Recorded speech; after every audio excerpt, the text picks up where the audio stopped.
Ibrani pasal yang ke-8. Ibrani pasal yang ke-3 ayat pertama sampai dengan ayat yang ke-6. Judul di sini adalah Yesus lebih tinggi dari Musa. Mari kita baca ayat pertama. Sebab itu, hai saudara-saudara yang kudus, yang mendapat bagian dalam panggilan surgawi, pandanglah kepada rasul dan imam besar yang kita akui, yaitu Yesus, ayat 2, yang setia kepada Dia yang telah menetapkannya, sebagaimana Musa pun setia dalam segenap rumahnya. Di sini kita melihat bahwa Yesus adalah imam besar. Dikatakan di sini, pandanglah kepada rasul dan imam besar yang kita akui, yaitu Yesus. Di sini dikatakan bahwa Yesus adalah imam besar. Imam besar di sini, Harun adalah imam besar pertama di Perjanjian Lama yang ditetapkan oleh Allah, yang berperan untuk mendamaikan orang Israel dengan Allah, karena orang Israel karena kekurangan mereka terus senantiasa melakukan dosa hari demi hari, dan setahun sekali mendamaikan dosa orang Israel selama setahun. Pada hari raya pendamaian bisa kita perhatikan di dalam Bilangan Imamat 16 ayat 21. Di sini dikatakan bahwa Yesus adalah imam besar. Yesus merupakan imam besar yang mendamaikan dosa kita dengan mendamaikan kita dengan membayar upah dosa kita, dengan membayar harga dosa kita seumur hidup kita, karena Dia adalah Allah sendiri. Dia adalah Alfa dan Omega. Dia adalah yang awal dan yang akhir. Dia memiliki kuasa untuk menghapuskan dosa dunia, sebagaimana di dalam Yohanes pasal 1 ayat 29 dikatakan bahwa Yesus adalah anak domba Allah yang menanggung dosa dunia. Jika kambing jantan di dalam Perjanjian Lama setahun sekali, Harun dan setelah Harun, yakni imam besar yang akan menggantikan Harun, tentunya menanggungkan tangannya ke atas binatang korban untuk menyerahkan dosa setahun orang Israel. Yesus yang adalah Allah sendiri tentu sanggup menghapuskan dosa dunia, dosa dari Adam sampai dengan manusia yang terakhir yang akan hidup di atas bumi ini. Demikianlah Yesus berkuasa. Yesus adalah imam besar yang agung, imam besar surgawi. Dia adalah ayat 3, sebab Ia dipandang layak mendapat kemuliaan lebih besar daripada Musa, sama seperti ahli bangunan lebih dihormati daripada rumah yang dibangunnya. Di sini dikatakan bahwa Yesus lebih besar dari Musa. Bahkan jika kita perhatikan di dalam Matius 11 ayat 11, dikatakan bahwa di antara mereka yang dilahirkan perempuan tidak pernah tampil seorang yang lebih besar dari Yohanes Pembaptis. Bisa dikatakan, jadi kita memiliki kesimpulan di sini bahwa Yohanes Pembaptis bahkan lebih besar dari Musa, karena Musa juga dilahirkan oleh perempuan.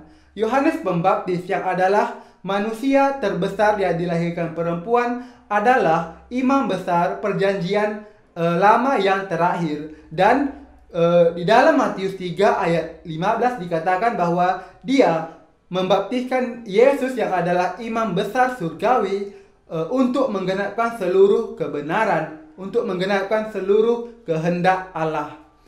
Dan di sini dikatakan bahwa Yesus lebih besar dari Musa. Tentu saja karena Yesus adalah Allah sendiri, pencipta.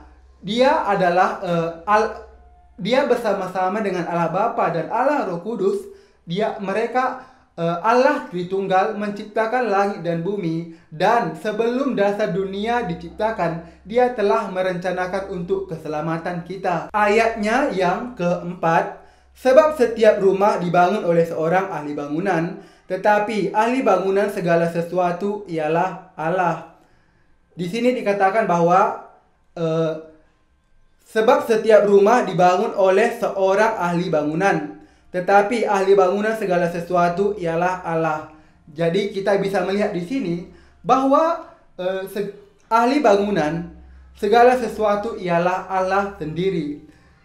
Ayat 5, dan Musa memang setia dalam segenap rumah Allah sebagai pelayan untuk memberi kesaksian tentang apa yang akan diberitakan kemudian. Di sini kita bisa melihat bahwa Musa memang setia dalam segenap rumah Allah sebagai pelayan untuk memberi kesaksian tentang apa yang akan diberitakan kemudian. Di sini yang dimaksudkan di sini yakni Musa setia dalam rumah Allah. Dalam hal ini adalah dalam hal kemah suci. Musa setia dalam hal setia dalam segenap rumah Allah sebagai pelayan untuk memberi kesaksian tentang apa yang akan diberitakan kemudian. Di sini apa yang akan diberitakan kemudian ini menunjuk kepada Yesus sendiri. Jika di dalam perjanjian lama kemah suci dibangun, jika kita perhatikan dari gerbangnya dibuat dari kain biru, kain ungu, kain kirmizi, dan dari lenan halus yang dipintal benangnya, dan juga tudung dari kemah suci sendiri terdiri dari beberapa lapis, dan salah satu lapisannya yakni kain biru juga, kain biru, kain ungu, kain kirmizi, dan dari lenan halus yang dipintal benangnya. Jika di dalam kemah suci ada pintu gerbang, kemudian ada pintu ke dalam ruang kudus, dan ada tabir untuk sebagai pemisah ke tempat ruang sebagai pemisah ke antara ruang kudus dengan ruang maha kudus. Yang ketiga ini terbuat dari kain biru, kain ungu, kain kirmizi, dan dari lenan halus yang dipintal benangnya. Ini menunjuk kepada Yesus. Di sini dikatakan yang akan diberitakan kemudian, yakni Yesus sendiri datang ke bumi ini menggenapi pelayanan dari keempat kain tersebut, yakni kain biru dengan dibaptiskan oleh Yohanes Pembaptis, kain ungu berarti bahwa Yesus adalah Raja segala raja. Dia adalah Tuhan pencipta kita. Dan kain kirmizi, Yesus mati di atas kayu salib untuk membayar harga dosa dunia, harga dosa kita seumur hidup kita.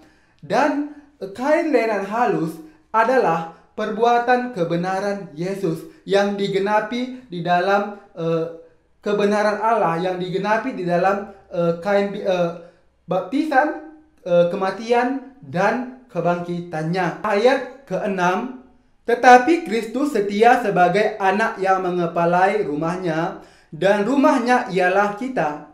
Jika kita sampai kepada akhirnya, teguh berpegang pada kepercayaan dan pengharapan yang kita megahkan. Di sini dikatakan kita baca sekali lagi, Kristus setia sebagai anak yang mengepalai rumahnya, dan rumahnya ialah kita. Jika kita sampai kepada akhirnya, teguh berpegang pada kepercayaan dan pengharapan yang kita megahkan.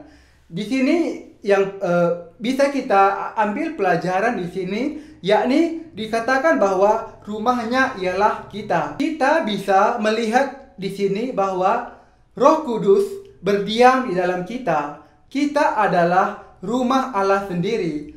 Kita yang percaya di dalam kebenaran Allah, yakni di dalam baptisan, kematian, dan kebangkitan Yesus, tentu telah dilahirkan kembali